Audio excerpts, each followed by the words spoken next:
మన ప్రతినిధి అశోక్ దగ్గరికి వెళ్దాం. అశోక్, దానం నాగేందర్, కడియం శ్రీహరి అంశంపై ఎలాంటి తీర్పు వచ్చే అవకాశం ఉందని భావిస్తూ ఉన్నారు?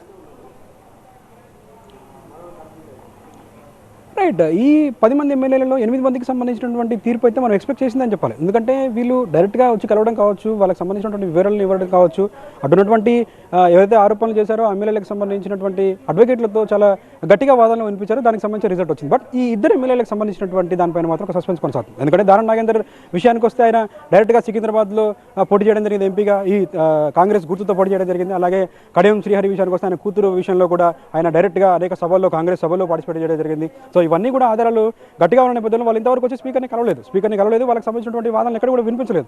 ఇన్ఫాక్ట్ అటు కోర్టు ఆర్డర్స్ ఇచ్చిన తర్వాత కూడా ఈ టైంలో కంప్లీట్ చేయాలని చెప్పిన తర్వాత కూడా వాళ్ళు వచ్చి అటు స్పీకర్ని కలిసిన పరిస్థితి మనకు కనిపించలేదు. డైరెక్ట్గా కొంత టైం కావాలని అడిగారు. ఆ టైం ఎంతవరకు ఉంది అనే దానిపైన ఇంతవరకు క్లారిటీ రాలేదు. బట్ ఈ 8 మందికి సంబంధించిన దానిపైన ఎక్స్పెక్టెడ్ తీర్పు వచ్చింది. ఆ ఇద్దరు ఎమ్మెల్యేలకు సంబంధించిన దానిపైన ఎన్నికలు వస్తాయన్న భావన కూడా అటు గాంధీ భవన్ దగ్గర వినిపించింది. కాంగ్రెస్ పార్టీలో కూడా మేము సిద్ధంగా ఉన్నాం. జూబ్లీస్ ఎన్నికల తర్వాత ఏ విధంగా గెలిచామో దీంట్లో కూడా అలాంటి విషయం జరిగితే కనుక ముందే మేము కూడా రెడీగా ఉన్నాం అన్న వాదన కూడా వాళ్ళు కూడా వినిపించిన పరిస్థితి మనకు కలిసి. ఇన్ఫాక్ట్ అటు దానం నాగేందర్ రెడీగా ఉన్నారు రాజీనామా చేయడానికి. ఆ రాజీనామా చేసిన తర్వాత మేము కూడా జూబ్లీస్లో గెలిచిన విధంగానే ముందుకెళ్తాం, అందరూ కలిసికట్టుగా పనిచేస్తామని కూడా అటు వాదనలు కూడా వినిపించిన పరిస్థితి మనకు కనిపిస్తుంది. బట్ ఇప్పుడు ఈ తీర్పు వచ్చిన తర్వాత మరి వెయిట్ చూస్తారా, లేకపోతే దానికి సంబంధించిన పైన ఇంకా కూడా కొంచెం ముందుకెళ్తారా, ఇంకా కూడా వాదన వినిపించి వాళ్ళకి సంబంధించినటువంటి బలమైన వాదన వినిపించి ముందుకెళ్తారని మాత్రం వేచి చూడాల్సిన అవసరం అయితే కనిపిస్తుంది. మొత్తానికి అయితే ఆ ఇద్దరు ఎమ్మెల్యేలకు సంబంధించిన సస్పెన్స్ అయితే కొనసాగుతుంది. ఈ 8 మంది ఎమ్మెల్యేలకు సంబంధించినటువంటి విషయం ఒక ఎత్తు అయితే ఆ ఇద్దరు ఎమ్మెల్యేలకు సంబంధించినటువంటి విషయం మరొక ఎత్తు అని చెప్పొచ్చు. మరి వాళ్ళిద్దరూ ఇంకా ఎప్పుడు స్పీకర్ని కలుస్తారు, వాళ్ళకి సంబంధించినటువంటి ప్రొసీడింగ్స్ ఎలాంటివి కూడా కంప్లీట్ కాలేదు. వీళ్ళకి సంబంధించి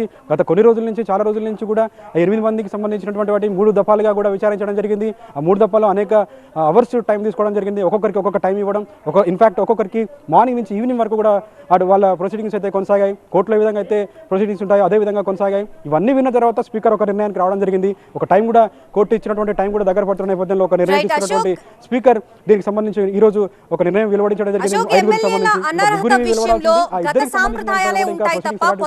ఏమీ ఉండదని, ఉప ఎన్నికలు ఎందుకు వస్తాయని గతంలో అసెంబ్లీ సాక్షిగా సీఎం రేవంత్ రెడ్డి స్పష్టం చేశారు. మరి ఇప్పుడు తీర్పు కూడా అలానే ఉండనుందా?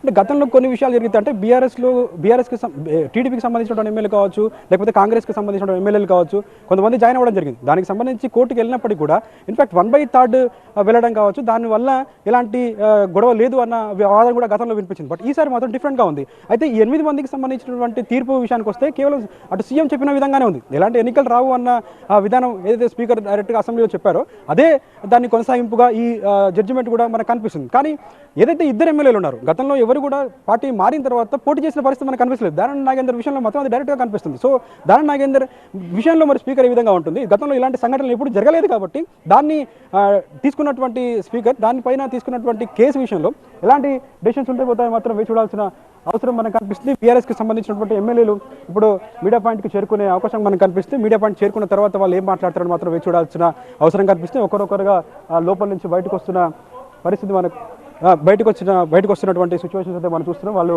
మీడియా పాయింట్ లో తీర్పుని ఏ విధంగా స్వాగతిస్తారు, విద్యాసాగర్ తీసుకుందాం.